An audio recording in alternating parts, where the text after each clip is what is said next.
जी trainees, तो आज हम डिस्कस करने वाले हैं एक और principal of design that is contrast. तो जनाब एक्सप्लेन करते हैं कि कंट्रास्ट क्या होता है और ये कितना इम्पॉर्टेंट प्रिंसिपल ऑफ डिज़ाइन है।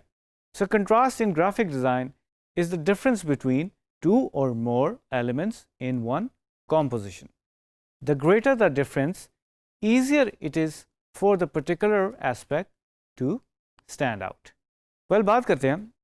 कि कंट्रास्ट का प्रिंसिपल ऑफ डिज़ाइन में पर्पस क्या है और उसको हम यूज़ कैसे करते हैं ग्राफिक डिज़ाइन में। तो contrasting elements refers to opposite elements, यानी कि ब्लैक एंड वाइट और रिवर्स किस्म की जो टेक्सचरिंग है या इसी तरह की जो ऑपोजिट चीज़ें हमें नज़र आती हैं उसको हम कंट्रास्ट कंसिडर करते हैं। तो contrast could be in scale, shape, colour and texture. तो देखते हैं इस इमेज की तरफ और हम अंदाज़ा लगाते हैं कि कंट्रास्ट का मतलब सिर्फ ब्लैक एंड वाइट होना नहीं है, हम कोई भी कलर यूज़ कर सकते हैं और उसमें कंट्रास्ट क्रिएट कर सकते हैं। जो फर्स्ट इमेज हमें नज़र आ रहा है जिसमें सिंपल एक की नज़र आ रही है एस्केप की, येलो कलर में एक वाइब्रेंट येलो कलर, और जो बैकग्राउंड है वो एक कोबाल्ट कलर की है। तो इसमें एक बहुत अच्छा कंट्रास्ट क्रिएट हो रहा है और इससे हम इजीली जज कर पा रहे हैं कि हमें एक की जो है वो सेंटर में नज़र आ रही है और वो स्टैंड आउट कर रही है। उसी तरह से अगर हम टेक्सचर्स वाला इमेज देखें तो अगर हम इसको फर्स्ट नज़र में देखें तो हमें 3 बैंड्स नज़र आ रहे हैं और उसके अंदर बहुत ज़्यादा टेक्सचर है, बहुत ज़्यादा लाइंस हैं, बहुत ज़्यादा ग्रंज है उसके अंदर, और वो ग्रंज एक कंट्रास्ट भी क्रिएट कर रहा है। और हम अपनी इमेजरी में और इस तरह की बहुत सारी डिज़ाइन में इस कंट्रास्ट को प्रैक्टिस करते हैं।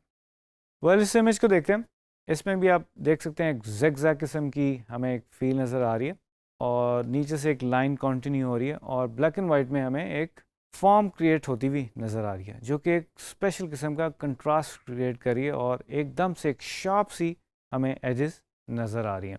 सो बहुत ही अटेंशन ग्रैब करवाने के लिए ये टेक्निक यूज़ की जाती है ग्राफिक डिज़ाइन में।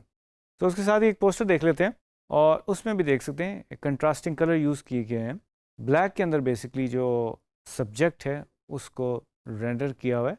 और हमारी नज़र बिल्कुल फ़ौरन उस शेडो पे चली जाती है जो कि एक कंट्रास्ट क्रिएट कर रही है और उसमें स्केल भी हमें नज़र आ रहा है जो बेसिकली शेडो को एलोंगेटेडली स्ट्रेच किया गया है। सो ये ओवरऑल एक कंट्रास्ट क्रिएट करी है इस इमेज के अंदर। सो आगे देखते हैं, बहुत ही इंटरेस्टिंग एक इमेज है और जो फर्स्ट बिल्कुल लेफ़्ट टॉप के ऊपर आप देख रहे हैं एक इमेज नज़र आ रहा है, हमें एक रेडिश वाइब्रेंट और बर्निंग किस्म का एक सन नज़र आ रहा है और बड़ा काफ़ी फ्यूमी किस्म का एक सन है और बिल्डिंग्स के थ्रू हमें नज़र आ रहा है और बेसिकली इस कलर के थ्रू भी एक कंट्रास्ट क्रिएट किया गया है और एक टेक्सचर क्रिएट किया गया है और बड़े खूबसूरत तरीके से बेसिकली हमें बहुत सारी चीज़ें शार्प नज़र आ रही हैं और लेवल्स में भी नज़र आ रही हैं। और इसी सन को बेसिकली अगर क्लोज़अप में यूज़ किया गया है वायर्स के बैकग्राउंड में तो एक कंट्रास्ट क्रिएट किया गया है, टेक्सचर में यूज़ किया गया है, लाइट बीम्स में इसको यूज़ किया गया है, बिल्डिंग की रिफ्लेक्शन में इसको यूज़ किया गया, आप ग्लास में देख सकते हैं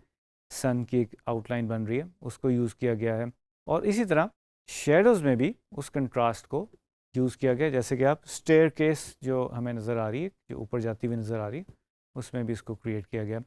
तो बहुत ही इंटेलिजेंटली इन इमेजेस में या इन आर्ट वर्क्स में आप कह सकते हैं कंट्रास्ट को यूज़ किया गया। So I hope you understand the concept of contrast और इसको आप फर्दर प्रैक्टिस करेंगे अपने डिज़ाइन में और अपने डिज़ाइन वर्क और अपने आर्ट वर्क्स को मज़ीद एनहेंस कर सकेंगे और उसको